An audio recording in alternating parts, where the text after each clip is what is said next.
ఖాళీగా ఉంది, దివాలా తీస్తుంది ప్రభుత్వం అని ప్రకటన చేసినటువంటి ఒకే ఒక పాలకుడు చంద్రబాబు నాయుడు గారని, అధికారంలోకి రాకముందు ఆయన చెప్పినటువంటి మాటలన్నీ కూడా అసత్యాలు అనేటువంటి మాట రోషయ్య గారు చెప్పినటువంటిది సందర్భంగా గుర్తు చేస్తూ ఉన్నాను. అలాగే 2014లో రాష్ట్ర విభజన జరిగింది. ఈ రాష్ట్రం విడిపోవడానికి ప్రధాన కారకుల్లో ముఖ్యుడు కాంగ్రెస్తో అంటగాగి చీకటిలో చిదంబరం ఒప్పందంతో ఈ రాష్ట్రాన్ని విభజిస్తారా లేదా అని శాసనసభలో ప్రకటనలు చేసి ప్రజలందరూ అర్థం చేసుకోవాలి. చంద్రబాబు నాయుడు గారు విజనరీ అని ఒక మాట అంటున్నాడు. దేనికి? ఆయన ఎదుగుదలకి, ఆయన అధికారం కోసం విజనరీ, రాష్ట్ర ప్రయోజనాల కోసం కాదు. ఏమిటనంటే రాష్ట్రాన్ని విభజించే సమయంలో శాసనసభలో ఒక చర్చ జరిగింది. ఆ చర్చలో కనీసం అంటే కనీసం ఒక్క మాట కూడా మాట్లాడనటువంటి వ్యక్తి చంద్రబాబు నాయుడు గారు. రాష్ట్రాన్ని విభజించమని డిమాండ్ చేసి రాష్ట్ర ప్రయోజనాల గురించి కనీసం పల్లెత్తి మాట్లాడనటువంటి వ్యక్తి చంద్రబాబు నాయుడు గారు.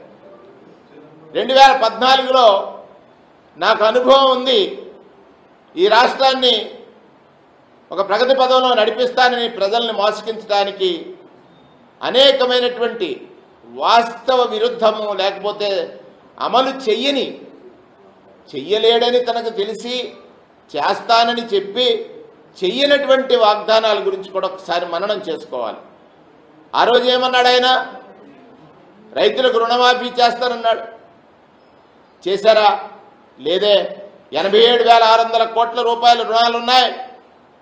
వాటిని బేషరతుగా మాఫీ చేస్తానని చెప్పినప్పుడు ఆనాటి ప్రతిపక్షంలో ఉన్నటువంటి జగన్మోహన్ రెడ్డి గారు చెప్పారు, రైతుల్ని నేను మోసగించలేను, ఇది సాధ్యం కాదనేటువంటి విషయం.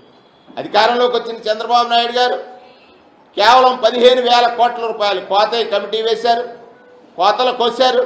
15,000 కోట్ల రూపాయలు మాత్రమే రైతులకు సహాయం అందించేట్టుగా చేశారు. మరి ఇది మోసం కాదా? అక్క చెల్లెళ్ళారా, మీరు అప్పులు తీర్చవద్దు, మీ బంగారాలు కుదువ పెడితే నేను ఇంటికి తెచ్చిస్తానని చెప్పి 14,000 కోట్ల అప్పులున్నటువంటి అక్క చెల్లెళ్ళ అప్పులు బ్యాంకుల దగ్గర వారి పరపతిని పూర్తిగా పోగొట్టుకునేటట్టుగా చేసి వడ్డీలు అధిక వడ్డీలతో 25,000 కోట్ల రూపాయలకు పెరిగితే ఏ అక్క చెల్లెమ్మకు కూడా కనీసం సహాయం చేయలేనటువంటి పరిస్థితి, మహిళలను మోసగించినటువంటి నాటి ముఖ్యమంత్రిగా చంద్రబాబు నాయుడు గారి చరిత్రలో ఉన్నారు. రాష్ట్ర విభజన జరిగింది. ప్రత్యేక తరగతి హోదాని రాత్రికి రాత్రే ఓటు నోటు కేసులో ఆయన ముద్దాయిగా ఉండి రాత్రికి రాత్రే విజయవాడకి తరలి వచ్చి ఏం చేశారు? ఈ రాష్ట్రానికి ఉమ్మడి రాజధానిగా ఉన్నటువంటి హైదరాబాద్ని వారి స్వప్రయోజనాలకి తాకట్టు పెట్టి ఈ రాష్ట్ర ప్రజల్ని గాయపరిచినటువంటి విధానాన్ని కూడా మనం గుర్తు చేయాల్సినటువంటి అవసరం ఉంది. అంతేకాదు, ఇంటికి ఒక ఉద్యోగం ఇస్తారన్నాడు. ఇది ఎలా సాధ్యం? 1,80,00,000 ఇల్లుంటే ఇంటికి ఒక ఉద్యోగం ఇస్తాను, ఇవ్వలేని పక్షంలో నిరుద్యోగ భృతి ఇస్తానన్నటువంటి మాటలను కూడా ఒకసారి గుర్తు చేస్తూ ఉన్నాను. అంటే 2 పర్యాయాలు ఈ రాష్ట్ర ప్రజల్ని మోసగించడానికి సక్సెస్ఫుల్గా తను ఎంచుకున్న మార్గం.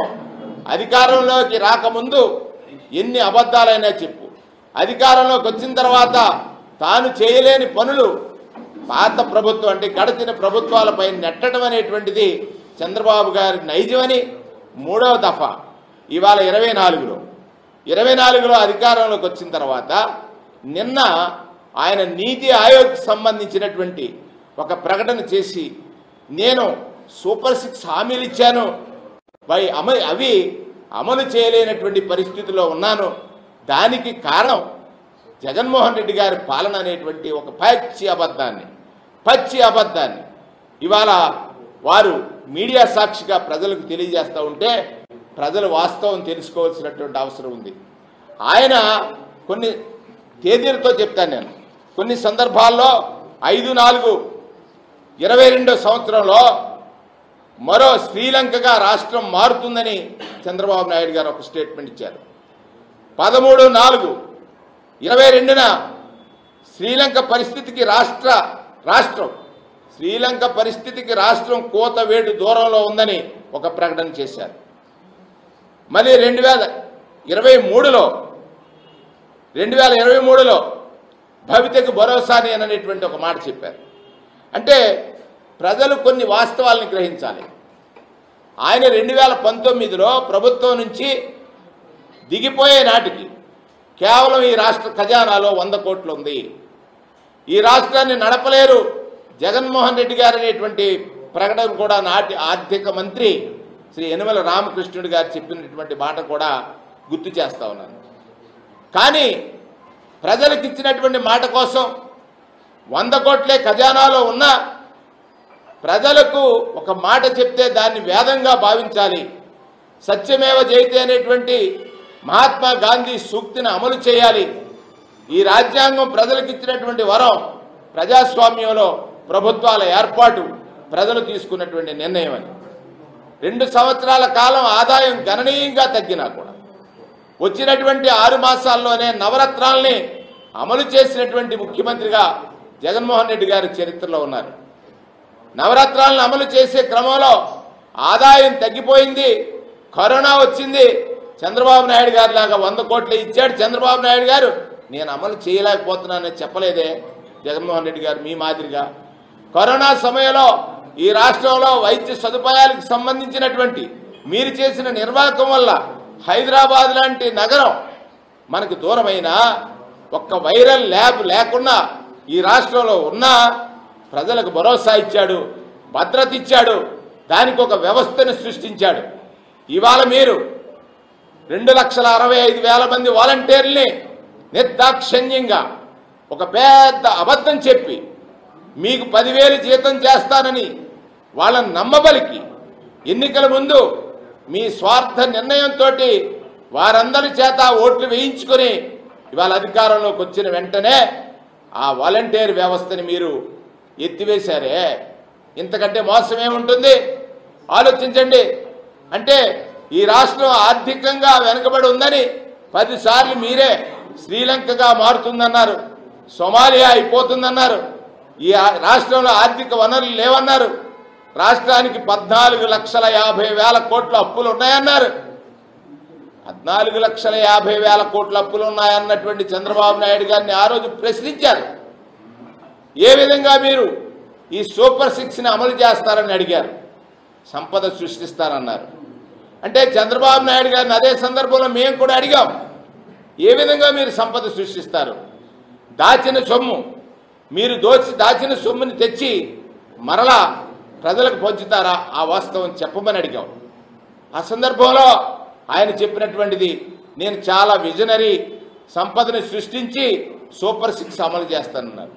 ఇంతకంటే దారుణం ఇంకొకటి ఉండదు.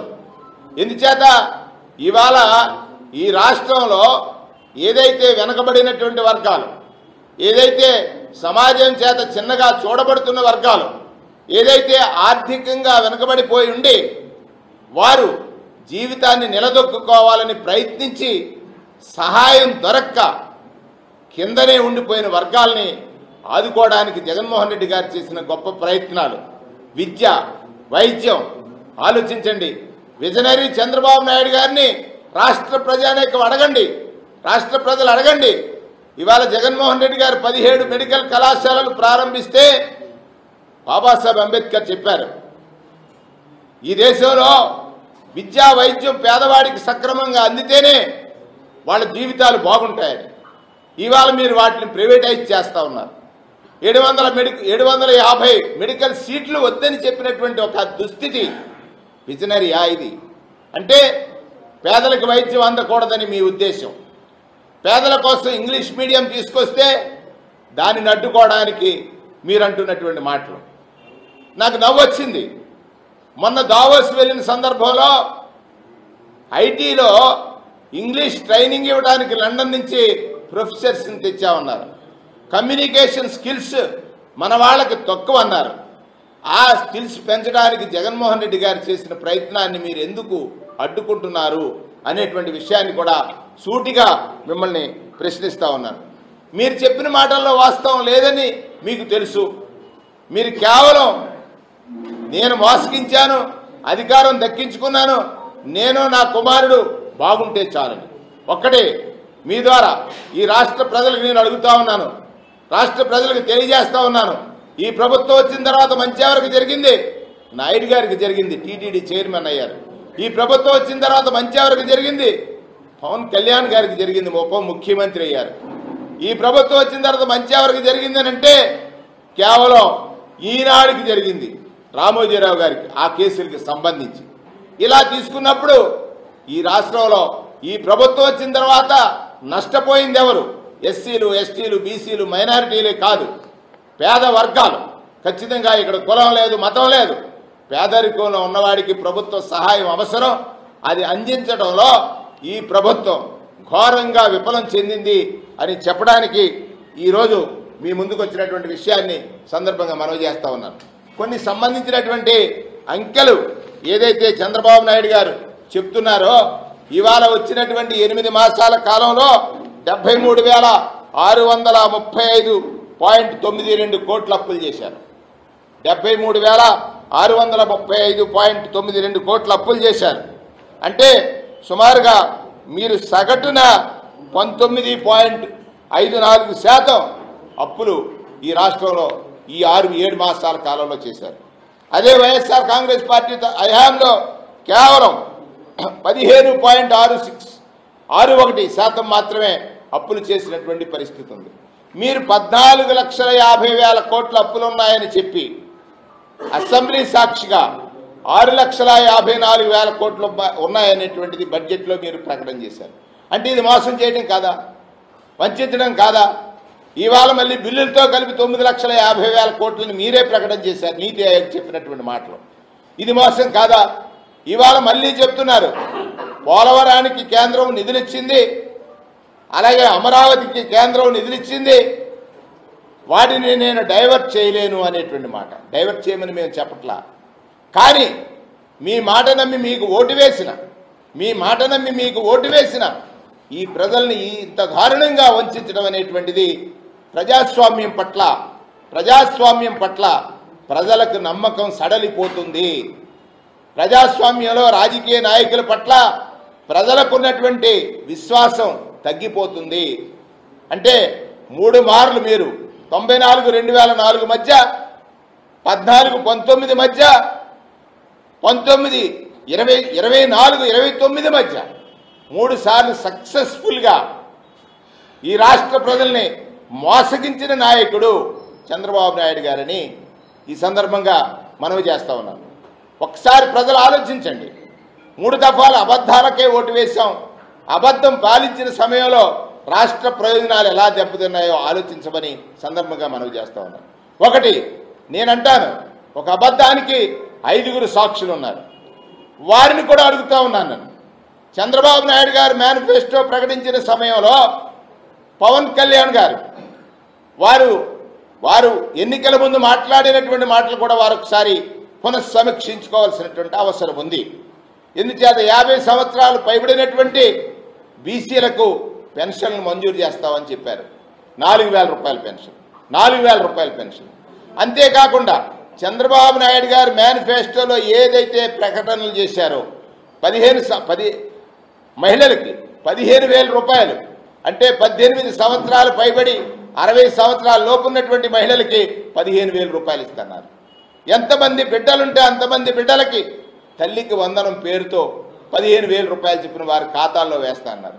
అమ్మఒడికి ఉన్నటువంటి గొప్ప భావజాలం ఏమిటనంటే, ఈ సమాజంలో ఎవరైతే పుట్టినటువంటి బిడ్డలు సముచితమైనటువంటి విద్యను పొందిన నాడే వారి జీవితాలు బాగుంటాయనేటువంటిది ఆలోచన చేశాడు ఆనాడు మహాత్మా జ్యోతిరావు పూలే కానీ, బాబాసాహెబ్ అంబేద్కర్ కానీ.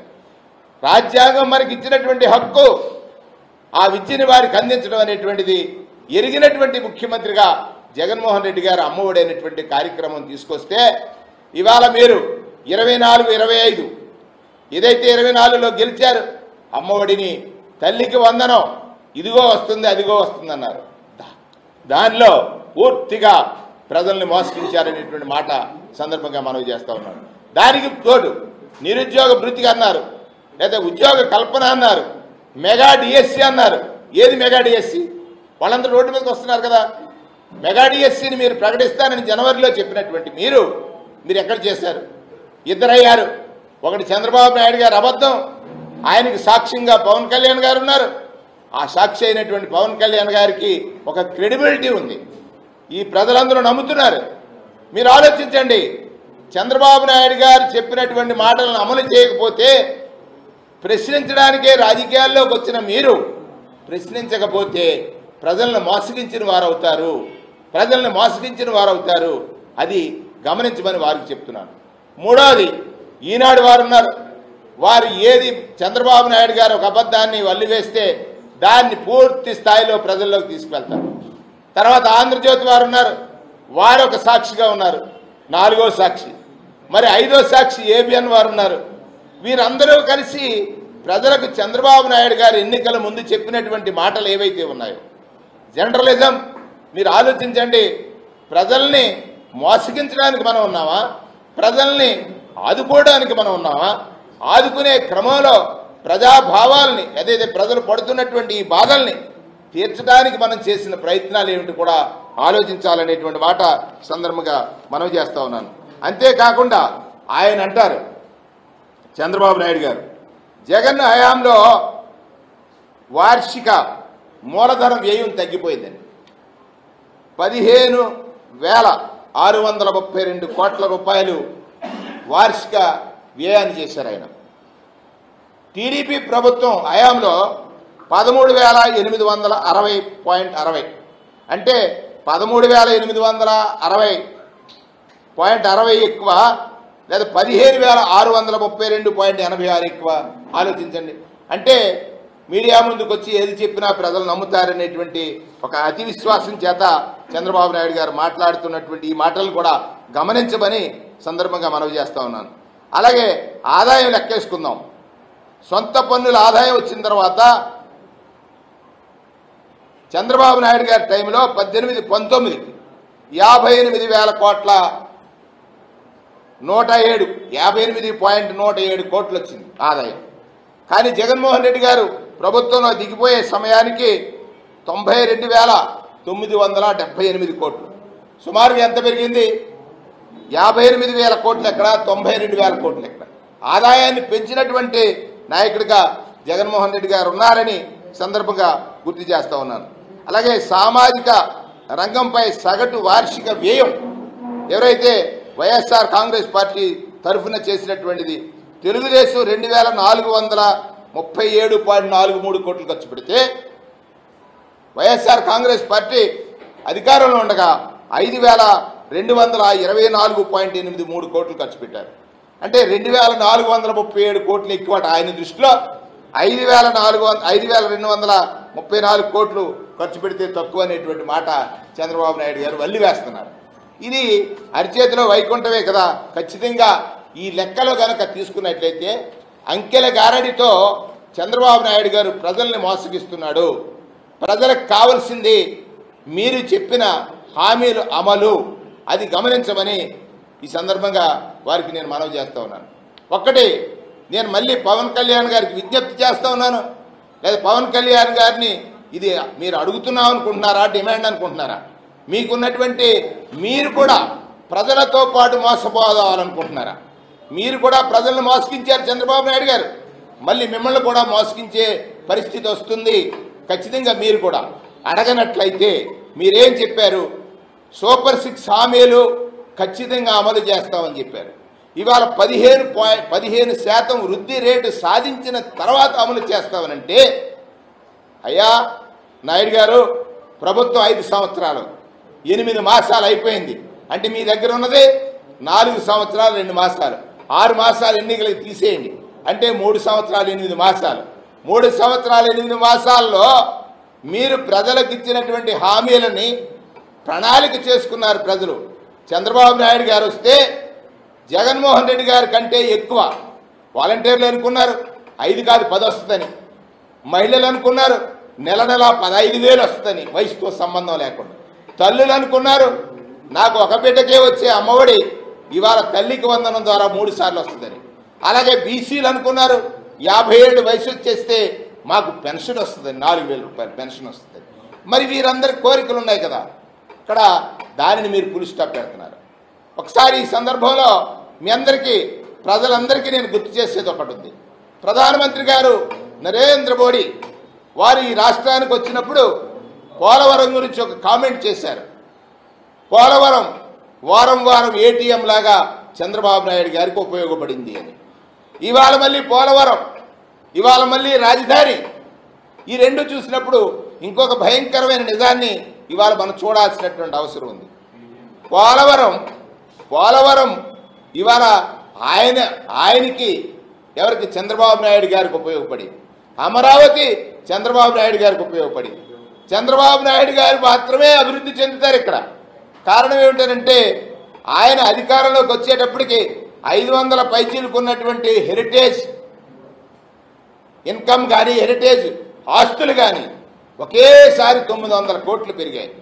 ఈ రాష్ట్రంలో సగటు జీవనం గడుపుతున్నటువంటి పేదవాడి జీవితం ఒకేసారి సకానికి పడిపోయింది. ఇది ఆలోచించమని ప్రజలు నేను కోరుతా ఉన్నాను. ప్రజల్ని కోరేది ఒకటే, ఆలోచించండి.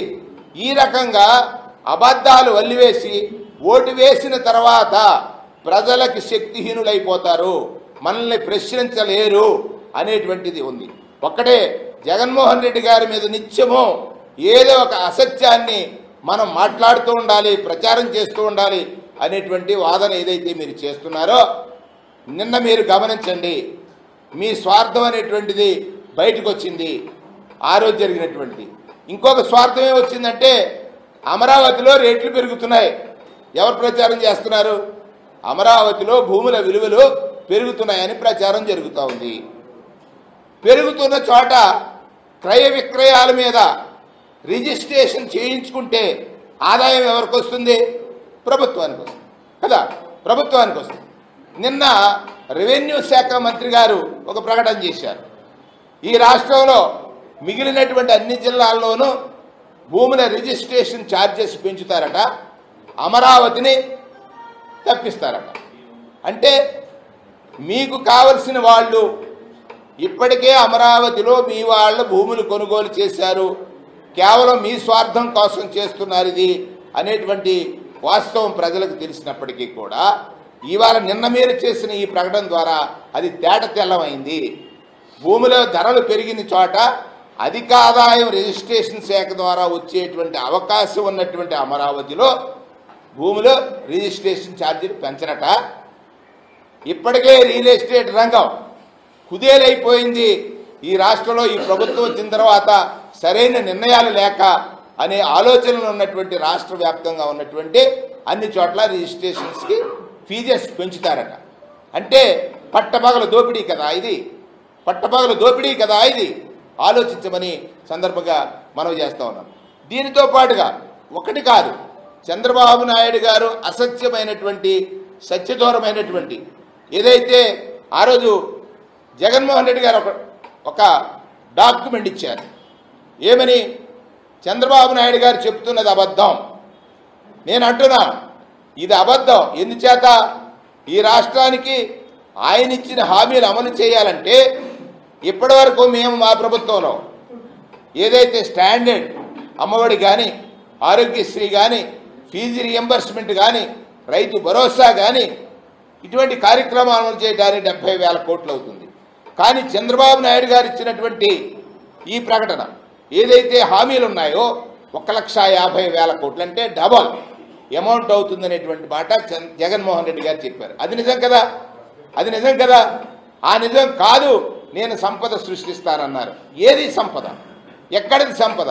ఇవాళ రైతులు పెట్టుబడి సహాయం అందక అప్పులు పాలవుతున్నారే. అమ్మలు బడికి వెళ్ళే పిల్లలకి తన పిల్లలకి అమ్మఒడి వచ్చేది ఇంతకుముందు, అప్పుకి వెళ్ళక్కర్లా. ఇవాళ తల్లి అప్పు చేసుకునే పరిస్థితికి వచ్చింది.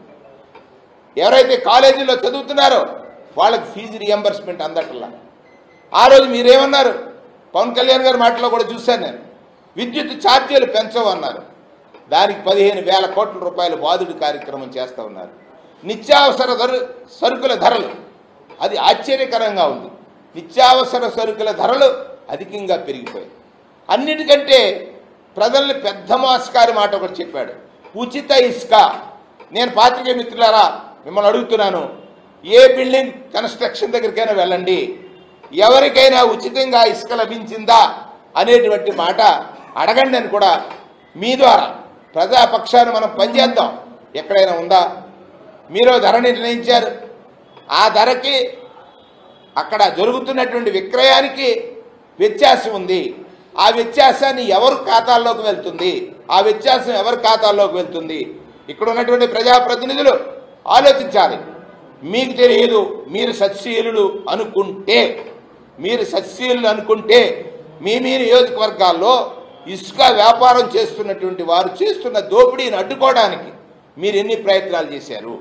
ఇది ప్రజాధనం లూటీ కాదా? ప్రజల్ని మోసగించడం కాదా? ఉచితంగా ఇస్తానని చెప్పి ఉచితంగా ఇవ్వకుండా అధిక ధరలకు అమ్ముతున్నటువంటి మీరు ప్రజలను మోసగించడం కాదా అని సందర్భంగా మనం చేస్తున్నాం. 14లో ఇంకొకటి మన జిల్లాలో చూసాం. ఆ రోజు కాపుల్ని బీసీలో చేరుస్తారన్నారు, చేర్చారా? అడిగితే పద్మనాభం గారిని ఎట్లా హింసించారు ఆలోచించండి. ఇవాళ సోషల్ మీడియా మీద కేసులు కానీ, అంటే ప్రశ్నించే గొంతుని అణచివేయాలనేటువంటి అధికారాన్ని ప్రయోగించడం ద్వారా రాష్ట్ర ప్రజలు నష్టపోతున్నారు. ఖచ్చితంగా ఎప్పటికైనా ఆలోచించండి. ఇవాళ ఖజానా 100 కోట్లు ఉన్నప్పుడు నవరత్నాలు గొప్పగా అమలు చేసినటువంటి వాడు జగన్మోహన్ రెడ్డి. అనుభవం లేదన్నావు, అమలు చేశారు కదా. మీరు ప్రభుత్వంలోకి వచ్చే నాటికి 7,000 కోట్ల రూపాయలతో ఖజానా మీ చేతిలో పెట్టాడు. 7,000 కోట్ల రూపాయలు బడ్జెట్, 7,000 కోట్ల రూపాయల ఆదాయంతో మీ చేతిలో పెట్టాడు. 7,000 కోట్లుండి మళ్ళీ 15,000 కోట్లు వచ్చి ఇంకో 12,000 కోట్లు వచ్చి, అంటే మీకు ప్రాఫిట్ వచ్చి అయితే మీరు వాటికి ఎక్కడికి కదపరు. కానీ పేదవాడి పొట్ట, పేదవాడి ఆకలి, పేదవాడి జీవితం ఇవన్నీ ఏమైపోయినా నీకు బాధ లేదు. పేదల ద్వేషి, పేదరికం మీద ద్వేషం కక్కుతున్నటువంటి ఈ ప్రభుత్వం యొక్క నిజ స్వరూపాన్ని తెలుసుకోమని అరచేతిలో వైకుంఠం చూపించి అధికారం